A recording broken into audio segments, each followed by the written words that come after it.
Hi everyone, I am here with Imam Mohammad Tawhidi. How are you doing, Imam? Good, thank you very much.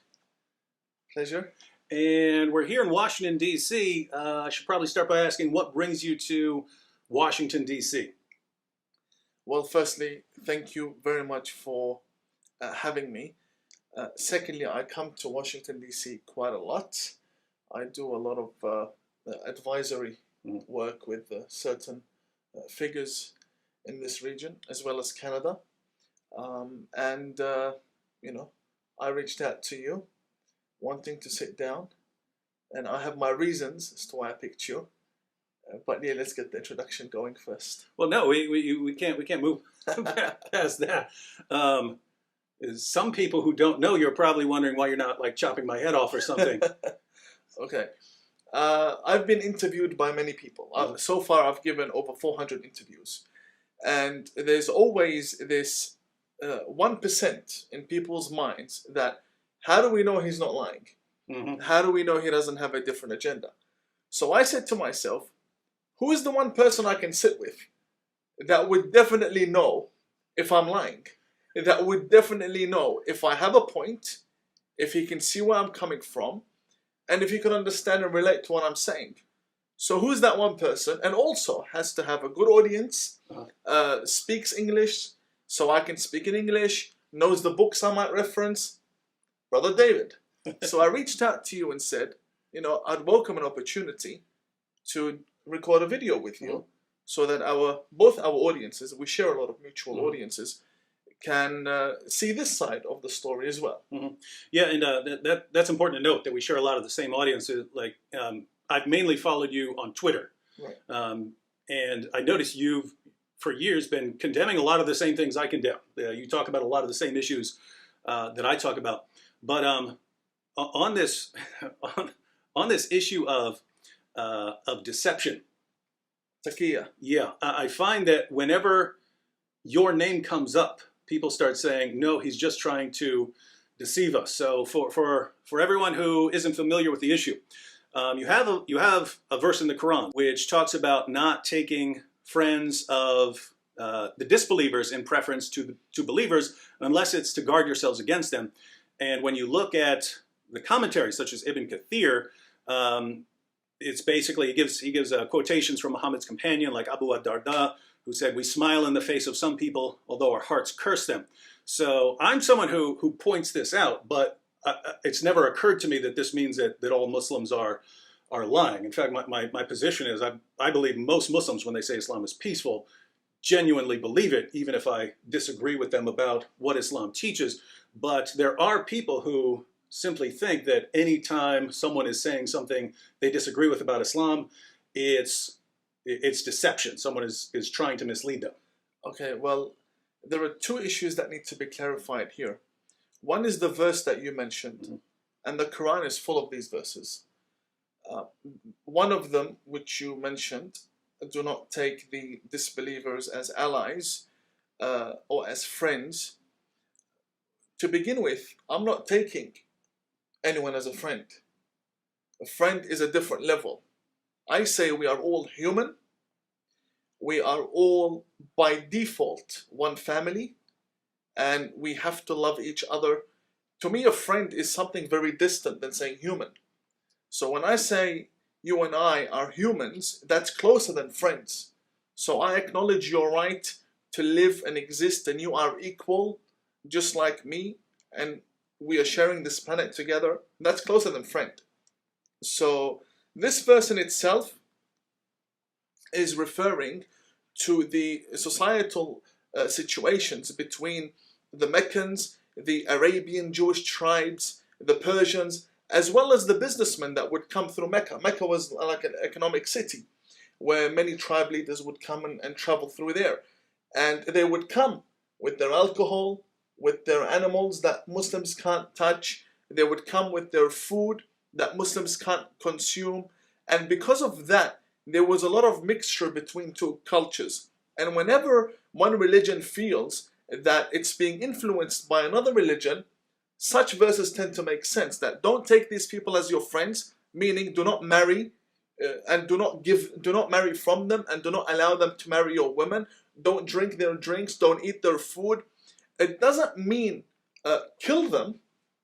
Again, I don't deny the wars that did happen, but in this specific situation of friends, what do friends do? They sit and they share and they enjoy themselves together, and it's just a verse to remind the Muslim to preserve his or her culture and to not, let's say, give up their religion for the sake of friendship. That's what this verse literally refers to. That's the first one that I wish to clarify. The second point is taqiyya. Taqiyya is a totally different issue. Taqiyya is a concept. The verse you cited is an order from God. So a concept is not an order. A concept is a theory. A concept is something that can be applied and not applied depending on the situation and time. Two different things. When it comes to the order of don't have people as friends, I need to come to the meaning of the term friend. Me and you can sit down. I can call you brother. I can attend your house, your events, because you're not influencing me. You're not trying to convert me in any way, and neither am I trying to convert you. And to a certain degree, many other faiths would say don't engage with the Muslims, or don't engage with the Christians, such as India. In India now, they don't even want Christians to talk to Hindus because they feel that just by talking, they're going to convert them, and you have organizations against converting Hindus. But just to clarify this one point of taqiyya. Taqiyya basically means to conceal the truth in order to protect your life. Now, what taqiyya, the terminology, literally means is, for example, I'll give you an example.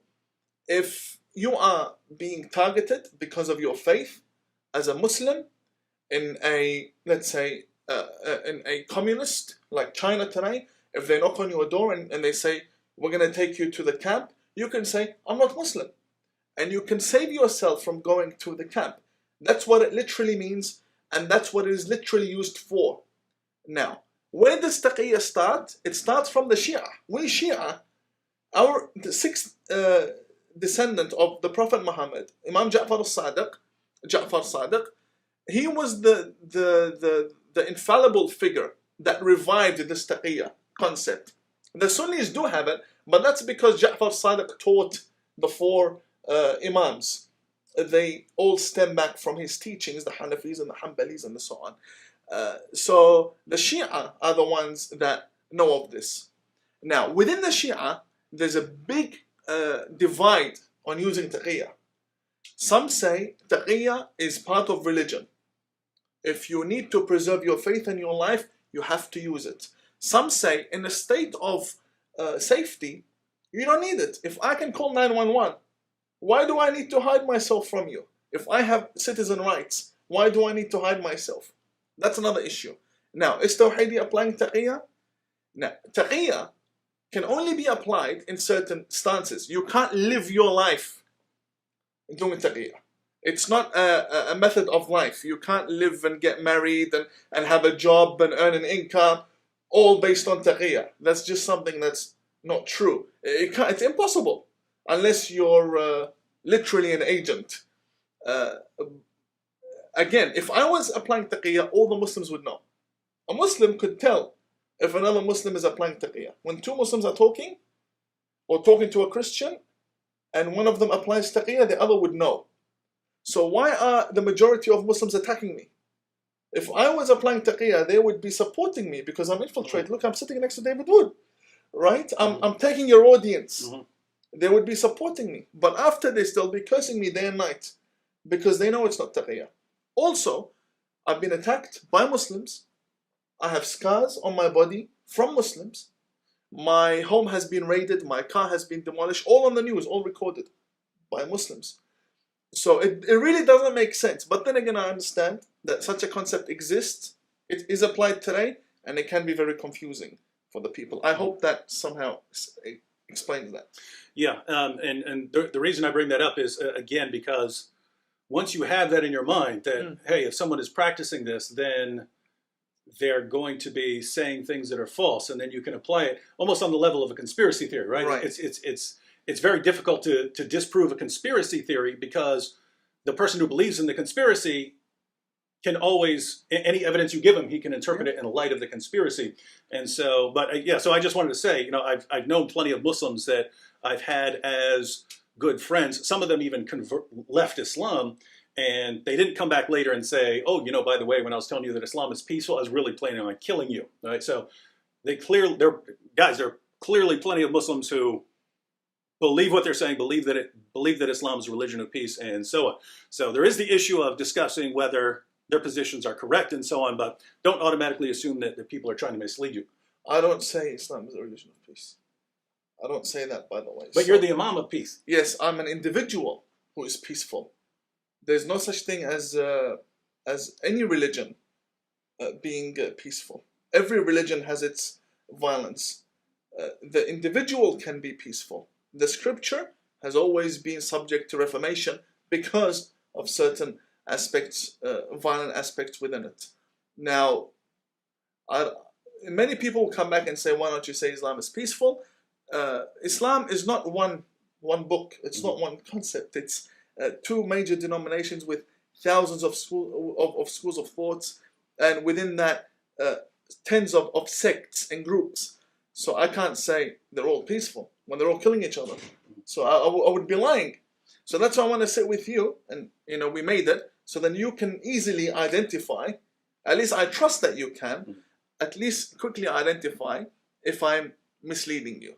Now, on that title, why do they call you the Imam of Peace? Well, it started in a very tense moment. I was being attacked by the media. I was being labeled an extremist. I was being called the radical Imam. And, everybody around me, like my team, my friends in Australia, they said, this is nonsense. How can you be an extremist? You're so peaceful. You are the Imam of Peace. And it sort of stuck. That from that gathering, they are the ones who also run my media, or did run my media for a time. And they went to change my usernames to Imam of Peace. And it sort of became a brand, because today we live in a time where people like to put other people into boxes. So the moment I read one tweet from you, just one tweet, a few words, I put you in a box in my mind. Oh, he's far right. Oh, he's this. Oh, she's that. So we are now using Imam of Peace, so I can assist the public to put me in a box. Right? When they see someone like me and they get confused, where do we put him? In what box? I'm assisting you in putting me in a box in your mind. And that is, put me on the peaceful side.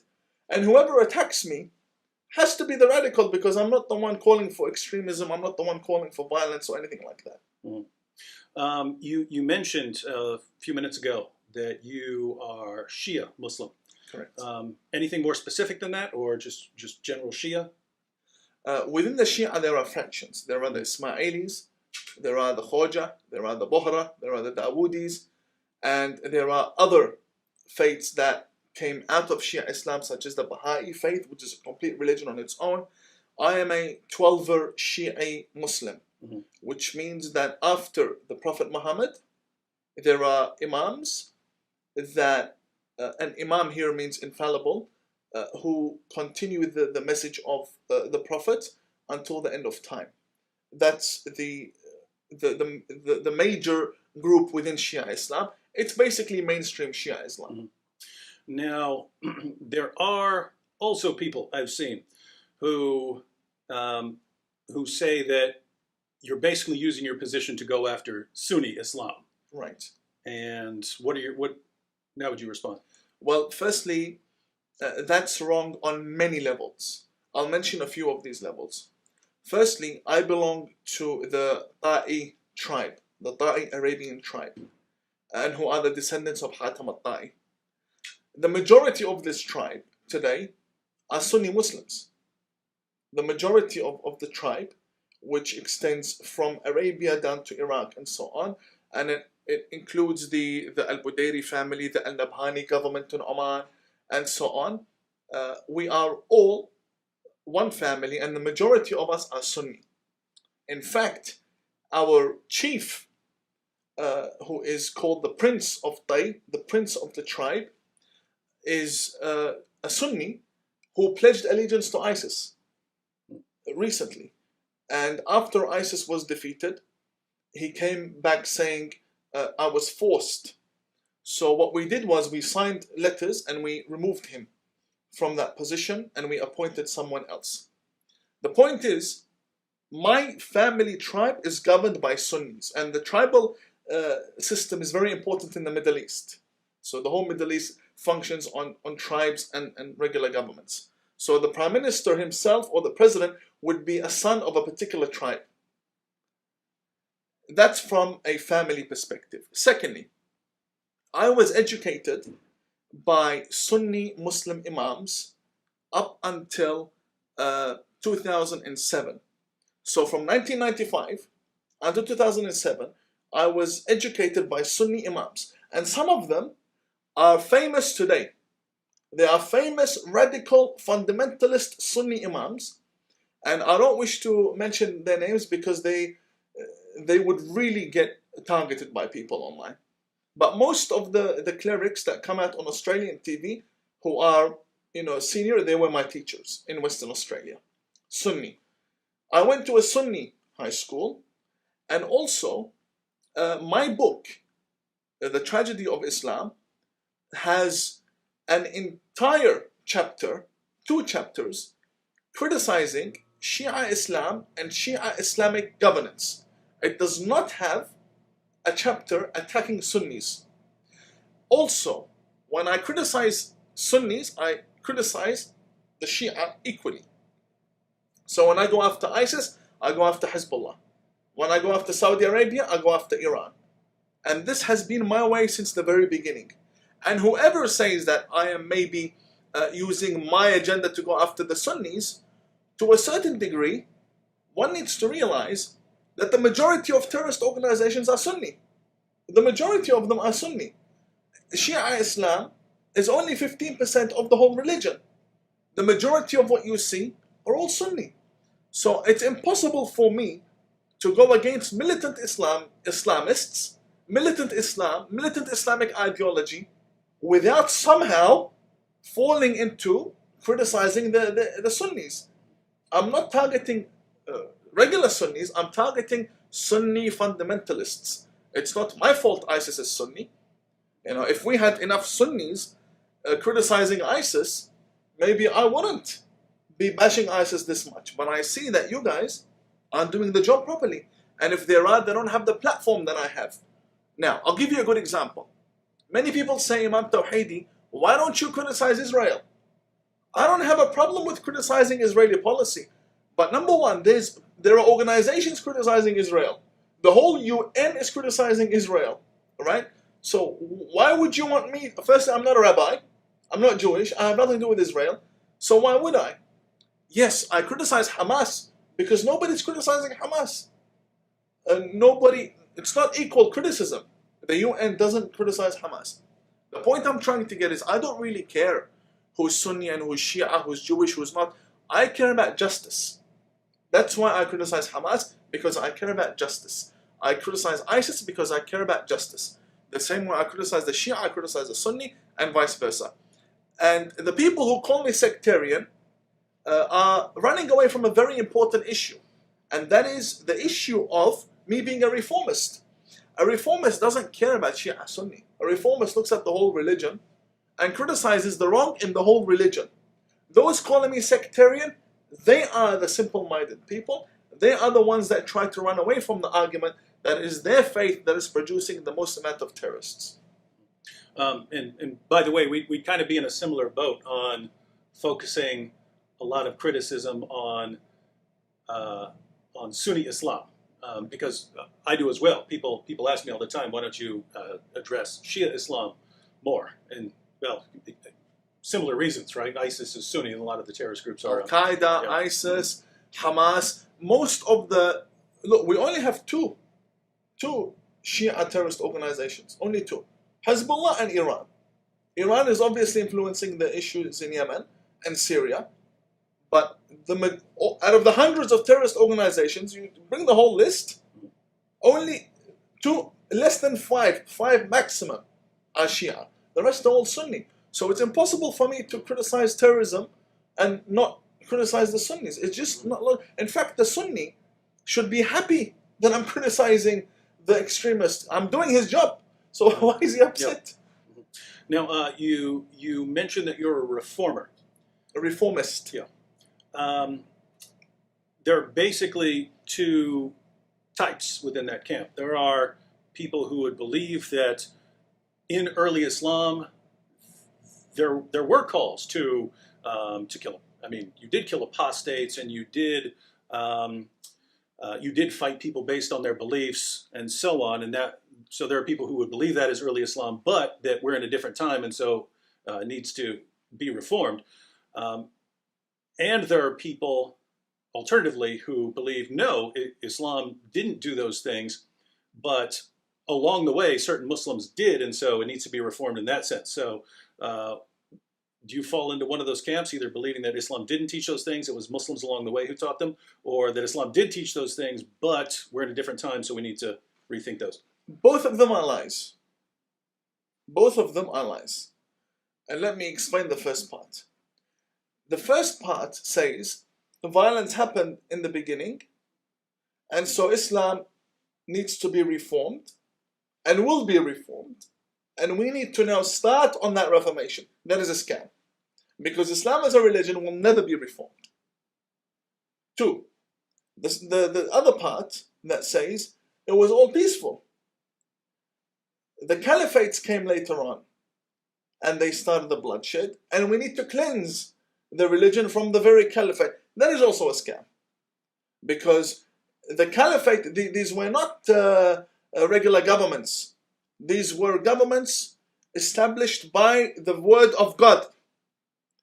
So both of the types of Islam they present, at the end of the day, are religious. They just have a problem with them. If you have a problem with the religion, the problem is with you, not with the religion. You're the one who's wrong. This is how the religion was, and this is how it operated. Now, there are many types of reformists. Osama bin Laden said I was a reformist. Al-Baghdadi today says I'm a reformist. What does reformist mean? Reformist, in my sense, I am a social reformist. I will tell you, Islam will never be reformed, never. Never, ever. Not even, you bring the biggest forces on planet Earth, bring them together, unite on reforming Islam, it will never happen. Why? Simple answer. Islam, according to all Muslims, is the word of God. Literally, every letter came from God. Reformation is man-made. Muslims will never accept what is man-made over what they know for sure is the word of God. So all of these millions of dollars into the Muslim reform movement and all this, all nonsense. It's a scam. And this is why many reformers do not like me. There are Muslim reformers, Shia and Sunni, who do not like me. They are 100% anti-Tawhidi. Because Imam Tawhidi is realistic. They're Tawhidi folks. Yeah, I'm being realistic. How can you reform a religion that's not, if it's not broken, why fix it? You can't. So I say, okay, we had bloodshed, we had wars, we had crusades, and my ancestors were part of the conquests. We had all of them. Now, can a Muslim find a way to coexist? Can Imam Tawhidi find a way to message David Wood and say, brother, can we sit together and show people that this is possible? Is this possible? Yes. And we have countries that are reformed, Muslim societies. Look at Dubai, look at Oman, look at Kuwait, look at the UAE in general. The beheading that is promoted in Saudi Arabia is frowned upon in these countries. And the Westerners love to go honeymooning there. They love to go there. Maldives. It's a Muslim state, right? So I think we need to take a look at the two types of Islamic reformation.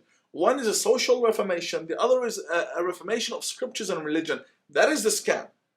The actual reformation that we can see today is successful is the social reformation, where Muslims are now in the UAE from the treasury of Islam, from Baytul Mal. You know what the significance of that is. They are building synagogues in Dubai. They're building temples in the UAE. They're building churches. This is a social reformation where you can have a nightclub and a mosque in front of it. This exists on this planet. We're not talking about something in Jupiter. It exists on this planet. You can go and you can see it, and it's beautiful and safe, and nobody's beheading or chopping hands or anything. And they're all Muslim, and they're all Sunni. And Kuwait and the UAE and Oman and Saudi Arabia, all at the end of the day come back from tribes that are in a way or another related to each other. They're all Arabs, they're all Sunni, they're all Muslim, they're all one denomination, one sect. Yet a group of them are now reformed in their society. And they're having relations with Israel, and things are going well. But Saudi Arabia is still lacking a bit of that social reform. But it might get there if it goes on the same way. When I see those countries heading towards such a success, right, I welcome such a reformation. Why not? Because that comes with an entire curriculum in the schools that is now being changed. That comes with the laws being changed. That comes with women having more rights, unlike Saudi Arabia. Saudi Arabia, a lady gets hit by her husband, goes to the police calls her husband, come pick up your wife. In Dubai, there's an app. From what I heard, there's an app where a lady can report on her husband if he's locked her in a room or whatever. So you see the difference between two Muslim societies. And I believe in this social reform the same way I woke up, my community woke up, people like Majid Nawaz, Rahil Riza, people develop in life and they're all Muslim and they don't want to kill anybody, just want to live life peacefully. That's the type of reform I believe in. But to say that we're going to rewrite the Quran, we're going to deal with the Hadith. Look at the Muslim reform movement. The Muslim reformists, there have been thousands of them, right? All of them were killed by other Muslims. The majority of them were killed by other Muslims. So where was the reform? Bring all the Muslim reformists, and I ask you one question. Have they reformed one mosque? Have they reformed one jihadi fatwa? Do you know of one Islamic law from Sharia law that has been reformed by these reformist Muslims? No. They're just a brand of Islam that doesn't exist and exists only on paper and on Twitter. And you can't reform Islam on Fox News either. You know, it doesn't work that way. So in short, I don't believe Islam can be reformed. I believe Muslim societies can be reformed, and that is we're heading towards a more democratic system in government and a more peaceful way of life. I'd like to ask you a question about how you would interpret the Quran, because there are different schools of thought on this. And so to give an example, you have verses of the Quran along the lines of, you know, to you be your religion and to me be my religion. If you have a disagreement with the unbeliever, you have as in Surah 2, fight those who fight you. So there it's you're fighting people, but not just random people. You're fighting people who are fighting you. But then you have, as in Surah 9, fight those who do not believe in Allah. And so there's a question of how to reconcile those. And I find that lots of times in the West, someone will basically pick one and say, this is the position, like fight those who fight you, and then interpret the other passages in light of that interpretation. But you also have, down through history, Muslims who interpreted it in light of abrogation. So you have this rule at this time, but then that gets abrogated by this later command, and then that gets abrogated by this later command, so that you have these stages. So how do you kind of reconcile the different teachings of Islam? Not just on that, but in general.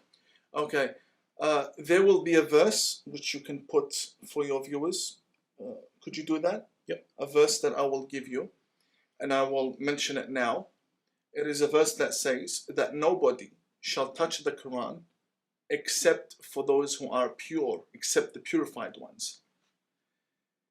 And this verse, which is on the screen now, or would be on the screen now, is a verse that has very deep meaning, in the sense that everybody can touch the Quran, but why does the Quran say nobody will touch it except those who are purified? And it means nobody will really touch that true meaning of what the Quran means, and nobody will reach the actual meaning of what the Quran is trying to convey and get across, except those who are purified in the vision of Islam, those who are purified is the Prophet and those around him. So this solves the whole problem of Islamic interpretation. Nobody has the right to interpret the Quran unless you are the Prophet or his family members. No, only the household of revelation. If you're a Muslim and you believe that the Quran was revealed unto Muhammad in a house, then only those who are part of that house have the right to interpret. Only those. And I will tell you why. But let me be a bit more open with you here. Everybody can interpret the Quran. Anyone who knows Arabic can interpret the Quran. Anyone with some degree in Islam can say, yes, this means that. But do they have the right to say this is the only interpretation?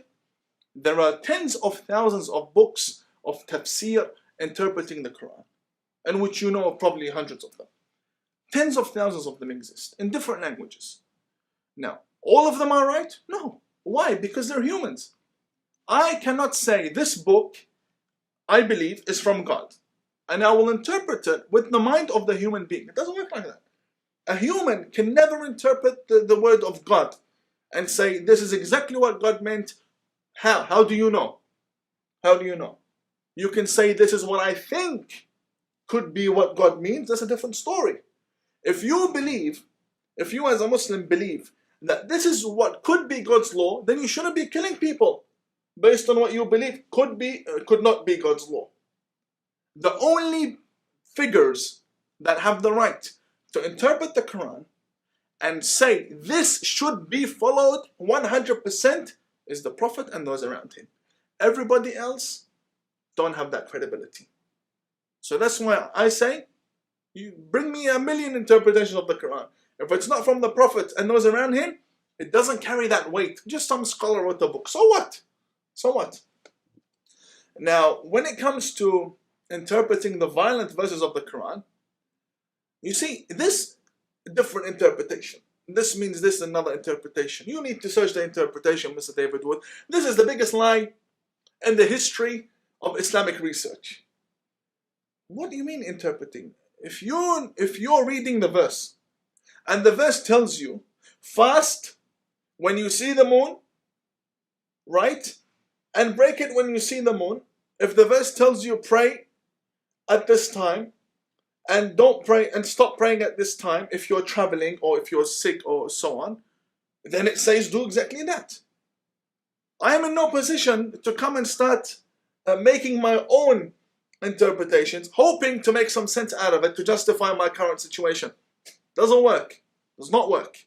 We have to be realistic. If the verse says kill the believers, I ask you, when was the verse revealed? If it was revealed at a time where Muslims were at war with the Jews, if Muslims were at war with the Christians, if the Muslims were at war with the Quraysh, who were the idol worshippers, then it means Muslims were at war with idol worshippers. And the kuffar here mean the kuffar that Muhammad has come in contact with, which were the people that exiled him from Mecca and made him go to Medina. In other words, his own family members that tried to kill him. Whatever. Point is, that's what the Quran means. I'm not going to come here and tell you, oh, no, this means something totally different. No, but I will tell you that the verses you read are not absolute. They're not words that apply to every time and every era. Because Arabic is my mother tongue, I know. Arabic is my mother tongue. The verse says, do such a thing. It doesn't mean continue doing such a thing. It means in such a situation, fight those who fight you, kill the disbelievers. Yes, Islam says that. Who am I fooling? Islam says that. There are certain areas that Muslims cannot enter. Why? Because non-Muslims are considered impure. Mecca today. Who am I to tell you that's a lie? I can't lie to you. I can tell you that needs change. I can tell you it shouldn't be that way. I can tell you I disagree with it. Right? I can hope there's been some sort of distortion to the true interpretation throughout these years. But I can never sit here and look you in the eye and lie to you. No, that's what it says. Only a coward and a liar will try and bring some other interpretation from some guy sitting in Pakistan, tells you this is what Mecca means. No, this is not what Mecca means. This is what you are trying to make Mecca look like, and this is not the truth. Every religion has its problems. Every religion has its problems. The problem with Islam is all the Muslim hierarchy Don't think there's any problem. That's the problem. The problem is they don't think. They think they are all perfect. Everything is glowing. But you look at them and they're butchering each other. So how can you accept me, someone with a brain that works, to look at you and say, yeah, you guys are having a good time? No.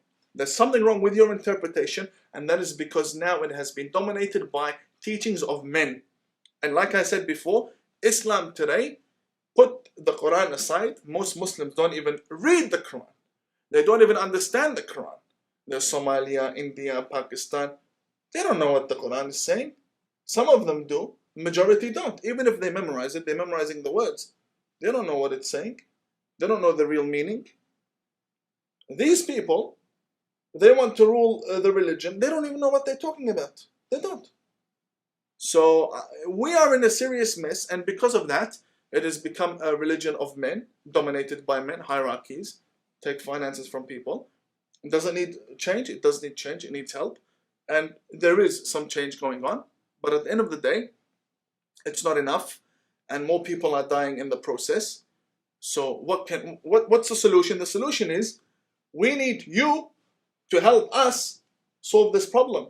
Because number one, we don't have the platform. We don't have the sources. We don't have the protection. So if change was to begin, it would begin in the West or in countries protected by the West. All the countries that have been going through social reform are actually countries protected by the USA and the UK and their Western allies, and the investment from the West and the trade from the West. That's how they became such successful Muslim societies. That's the only way. I have to be honest with you. Yeah, along those lines, there is the question of how to deal with the various problems that are arising, because here they're not just the issue of terror isn't just an Islamic problem. Now you've got white supremacists and stuff going around killing people, but the problem that I've seen sort of brewing for a long time is, well, when I explain it like this: if you have multiple groups in a society, you can have a tiny percentage of the population that wants to kill the others, but that can escalate very quickly. So if you had Sunnis and Shias in the same country, and let's say 1% of the Sunnis and the Shias were actually the kind that would want to go and hurt the other groups. Well, if 1% of the Sunnis produce someone who goes and blows up a Shia mosque, now all of a sudden that 1% of Shias who want to hurt the Sunnis can shoot up to 5%. And then so you get a retaliation, and now the 1% of Sunnis who actually wanted to hurt Shias, that shoots up to 10%. And so those things could escalate very quickly. And that's just an example involving Islam, but you can have something similar where you have people who are concerned about Islam, and then they get attacked, but now they become more violent. Now they become the kind of people who want to actually go out and retaliate. And I say this because I hear from them dozens of times every day. We need to go and destroy Mecca, and we need to go do these kinds of things. But I mean, when I see that, I'm like, well, you're asking us to become different kinds of people, right? You're asking us to be the kind of people who are just going out and killing people based on their ideology, which I thought that's what you're against here.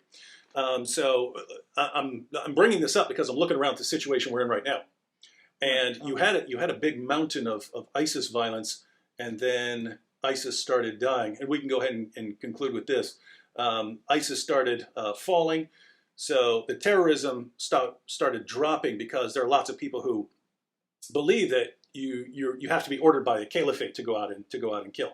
And so when ISIS was ordering that, you had a spike. Now it's falling, but now it looks like it's picking up and just having random attacks. Now you've got mosque attacks and church attacks and all kinds of other attacks. So it looks like things are heading in a worse direction rather than a better. So what do you do? ISIS has not been defeated, and ISIS will never be defeated.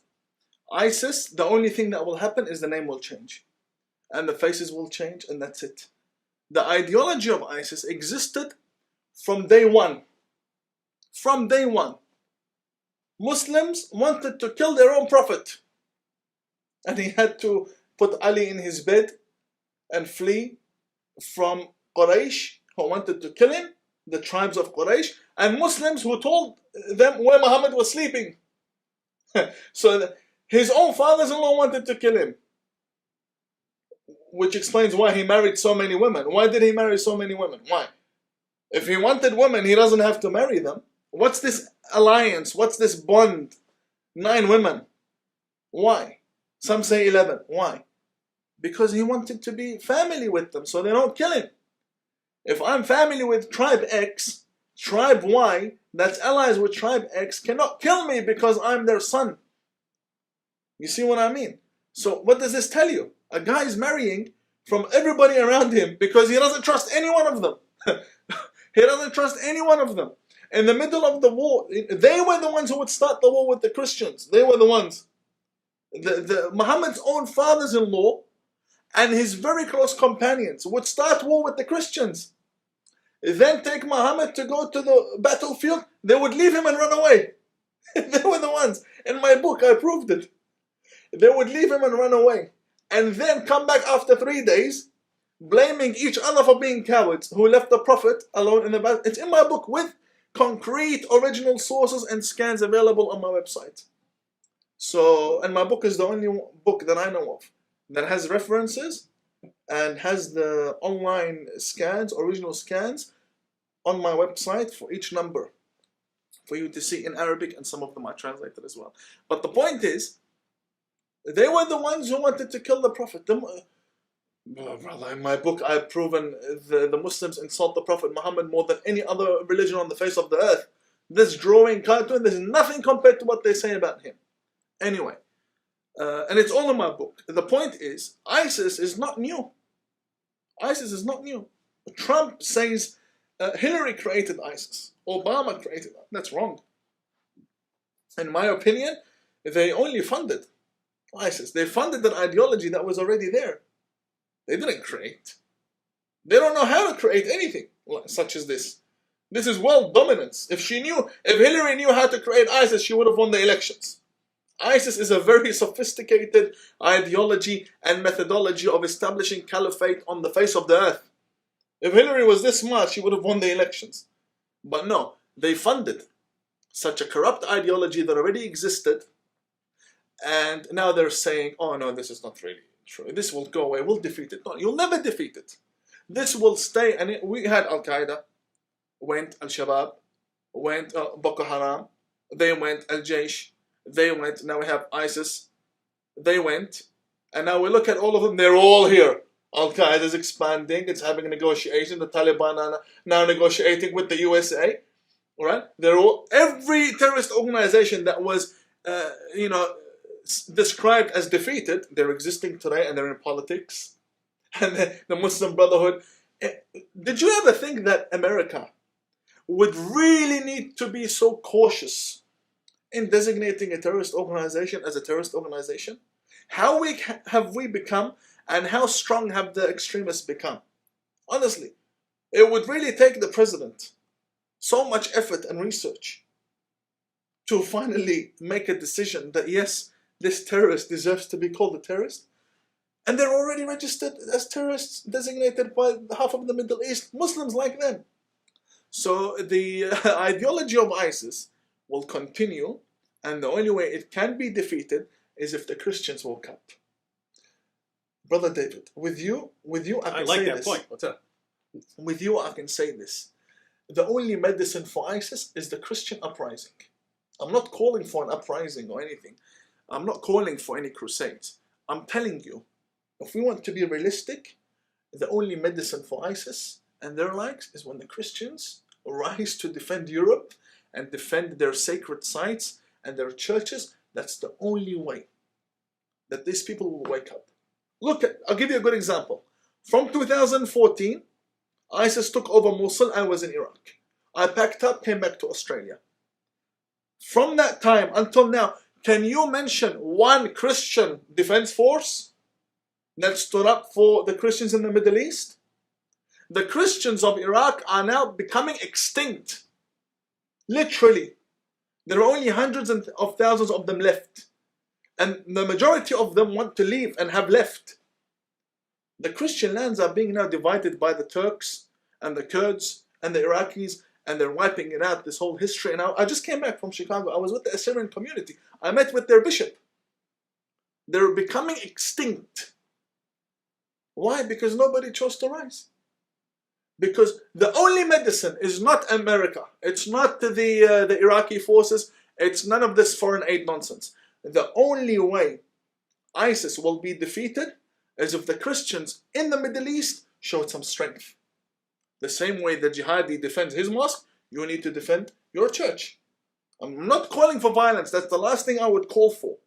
But what I'm saying is you need to be realistic. If you can't protect yourself, then you cannot blame the lion, or the coward in this sense, from coming and eating.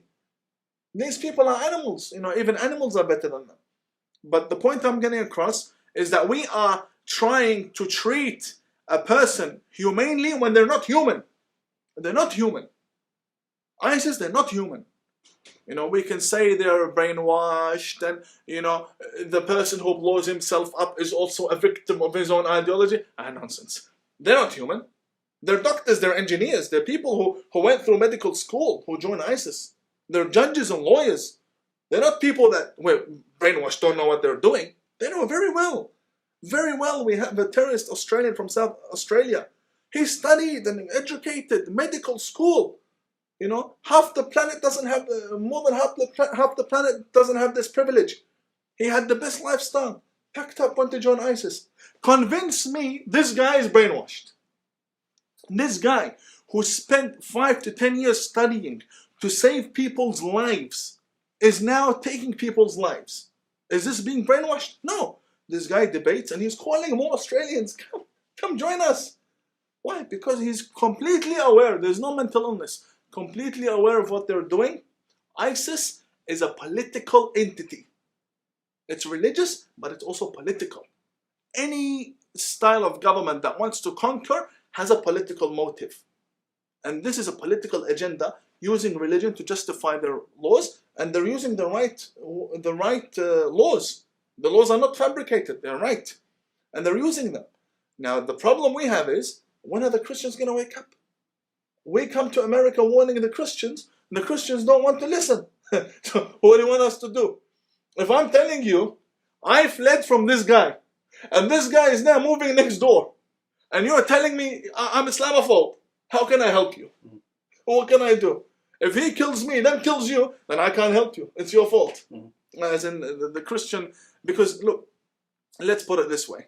There's no such thing as a constitution. I see America as a Christian country. I see Europe as a combination of Christian countries. That is what their laws are based on. That is what the constitution is based on. Put diversity aside and be yourself. If you see that pastors and priests are being butchered alive, right, you have a duty to rise against the extremism. Especially when you can call the leader of that country and tell him to get his act together. But you choose not to do so. That is cowardice, and that is very wrong. And I honestly believe that if the Christians don't help us in defeating the Islamists, the extremists, then we can never go back to the good old days. And they were good old days. There were good old days in Australia where Muslims were one of the first people to step foot in Australia. We have a mosque since the 1800s. There was no bombing or butchering back then. There was a time in America where Muslims did not put halal labels on all the food. They respected everybody. Yes, they were different. Yes, they'll always be different. But it wasn't like this, putting stalls and burkinis and burkas. This means you're out of control. You've lost control. Don't even think about it. So we can't go back compared to now. Those were good old days. We can't go back to those days if they get their act together. Are there countries that got their act together? Yes, Austria. In one decision, 60 imams back to Turkey. Beautiful. Beautiful. So why can't we do it? That's the point I try to get across. One last issue, because you brought up, you mentioned the cartoons. Your prophet and I have had our differences. Should people like me be allowed to freely criticize Muhammad, the Quran, and so on? Because freedom of speech is not absolute. There are laws saying, you can't you can't spread slander about people. That's illegal. You can't call for violence, things like that. So what would your position be on what sort of speech should be permissible with regards to Islam? I would reverse it on the Muslims themselves. on the fundamentalist Muslims, of course, which are the majority. The people who tell you don't draw, whether they know or not, they are going back to fundamentalist teachings. So they might say they're against fundamentalism, but that very law that says do not draw, that's a fundamentalist fatwa. I would reverse it. When you read the biography of the Prophet, they tell you that one day the Prophet was walking and they threw rocks at him, which you probably heard. They threw rocks at the Prophet. And there is a video clip which you should insert here. I'll send it to you. Where the Prophet is running and people are throwing rocks at him. And he's so merciful, he didn't do anything in return, didn't retaliate. You're just drawing. They threw rocks and made him bleed. You're just drawing. So look at the comparison. He let them go. Secondly is the story which you've heard of the Jewish woman who used to throw garbage on the house of the Prophet on his garden. And one day she didn't throw garbage. She used to do it daily. One day she never threw garbage, so he went and visited her. So neither are you assaulting him, neither are you throwing garbage on his property. You're expressing yourself. You want to draw? Draw. If you want to draw, draw. I don't see where Allah gives me the right to kill you for drawing. Where does that come from? Yes, insulting the Prophet is a different chapter in Islam. If you insult the Prophet, then there is serious punishment for that. But we're living in a society where drawing is not an insult. Maybe you don't like it, but that's not an insult. Because insults vary. Insults vary. For me to insult Trump, I would really need to do something very serious. For me to insult, let's say, the Australian Prime Minister, I would need to do something very, very serious to insult this person. That's insult. If you go to the Middle East, if you say the leader's beard is not nice, that's an insult. So who defines insult? In the Middle East, if you say, I don't like the leader's eye, I swear, go to Iran and say, the leader, I don't like how he looks like. Ooh, you're finished. You're gone for a good week. Why? Because you don't like his face? I don't think that brightness of his face is natural. I don't think it's from God. I think it's Photoshop. You're gone for a good week or two, and your family and whoever asks about you will go as well. So who defines insult? In America, there's no such thing as being insulted from a cartoon. Everybody in this country can be drawn. From the president to the queen to everyone on this planet exist. Everyone can be drawn. In Islam, don't they say you have to respect the law? The law here is everybody can be drawn. So draw. I don't have a problem with you drawing. In the Middle East, the backward-minded people will say this is an insult, because insult to them is a different definition. Then again, everybody and their level of intellect, developed societies, realize that it takes more than a cartoon to insult anyone. And if you are still developing, then we'll give you that freedom, continue in developing, right? But to me, it's very interesting. Brother David, the extremists, if they didn't kill, and if they didn't butcher, they could never maintain their belief system. They could never maintain their religion. They butcher and they kill in order to maintain their religion. Now I ask you a question. How weak must you be that a cartoon shakes you? People are prepared to come from the Middle East to America to kill an author because they're offended from a cartoon. How weak are you? And then they sit in the Middle East and say, oh, democracy, democracy. You sit in America, you can, Ilhan Omar, sitting in America, Muslim, such a successful lady, she can insult the president. America, democracy, look at that. Icon. That's Al Jazeera. Al Jazeera is presenting Ilhan Omar to the Middle East as a successful woman. who can now go head to head with the president. If she went head to head in Somalia with the neighbor of the president, she'll be cooked. Because insult. But here, it's not an insult. You see, we're dealing with a community that has problems. Not mentally ill, culturally ill. Their culture has many, many contradictions and many problems. So I say, exercise your right to draw. Draw me too. I'm probably the only Muhammad you can draw. But draw me too. And, you know, this is your life. I can't impose my laws on you. All right, well, thank you, Imam. And I'm going to go ahead and put your links to your book, your social media platforms, and so on. Any final words for, it'll be mostly my subscribers who are watching. Any last words for them? I usually end with one word, one line, and that is become people who love. That's basically all I have. It's been a pleasure speaking to you, brother. And, you know, may God bless you, and may Jesus bless us both. But at the end of the day, I believe we could achieve a lot if we united against the extremists, and I do see that happening. Amen. And those of you who watch me, you know I encourage people to leave Islam. I believe that's a quick solution. But for those of you who don't, for those of you who stay in Islam, I hope that you will listen to people like the Imam here, and that you call out injustice, you call out the hypocrites, you call out the terrorists, you call them out like he does. All right, see you all next time. Goodbye.